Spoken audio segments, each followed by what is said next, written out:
Nagluto ako ng 2 pakpak ng manok. Pinakuluan ko lang siya sa tubig, konting toyo, bawang, konting paminta, konting asin at ilagyan ko rin ng olive oil, saka ko tinakpan. Nung natuyo na yung tubig niya, ganyan na ang naging itsura niya.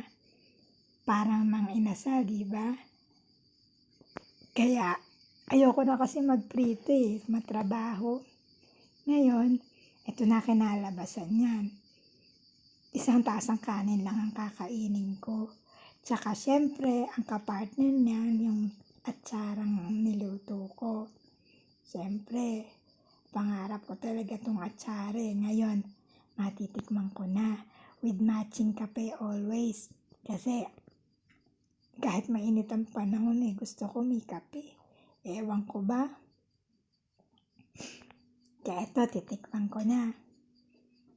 Talagang natupad ko rin ang pangarap ko, mga kababayan, ang makagawa ng atsara. Titikman ko. Sarap pati ng manok.